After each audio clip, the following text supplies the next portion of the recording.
Japan की finance company SMBC ने yes bank में इक्विटी और डेट के जरिए 16,000 करोड़ रुपए इन्फ्यूज करने का निवेश करने का निर्णय लिया है। पहले भी इस कंपनी ने यस बैंक में 20% हिस्से के लिए 13,500 करोड़ रुपए निवेश की बात कही है। इस निवेश से बैंक की बैलेंस शीट मजबूत हो सकती है।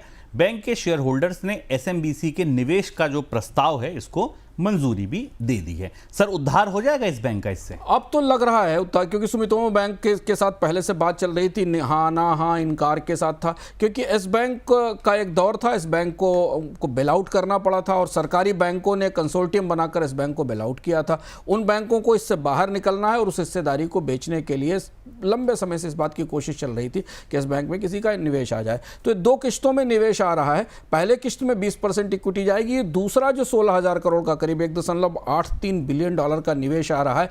अभी ये स्पष्ट होना है कि इसमें कितना इक्विटी है और कितना डेट है, क्योंकि इससे अगर ये हिस्सा इक्विटी में जाएगा तो फिर इस बैंक में सुमितोमो बैंक की हिस्सेदारी काफ़ी बढ़ जाएगी। तो ऐसा संकेत मिल रहा है बाजार से कि इसमें एक हिस्सा कर्ज के तौर पर भी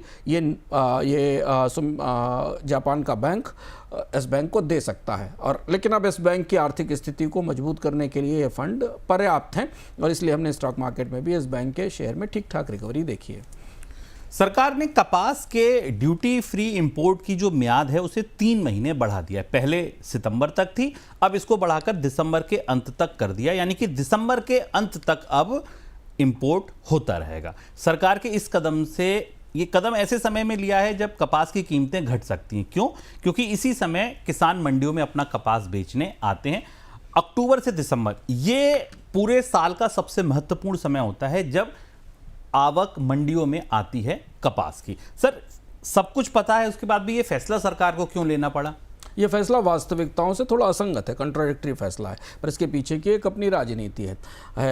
ये बात बिल्कुल सही है कि कपास के बाजार में आने का समय कपास की कीमतें वैसे ही टूटी हुई हैं। सस्ते आयात के बाद किसानों को नुकसान भी होगा और उसके राजनीतिक दुष्परिणाम भी होंगे। विरोध भी शुरू हो गया, कुछ राजनीतिक दलों ने इस पर सवाल उठाना भी शुरू कर दिया। पर सरकार की कोशिश ये है कि वो अमेरिका के साथ टैरिफ में बातचीत की किसी रास्ते में अगर कुछ थोड़ी बहुत सहूलियत की जा सके और रास्ता बनाया जा सके तो उस कोशिश में लगी हुई है।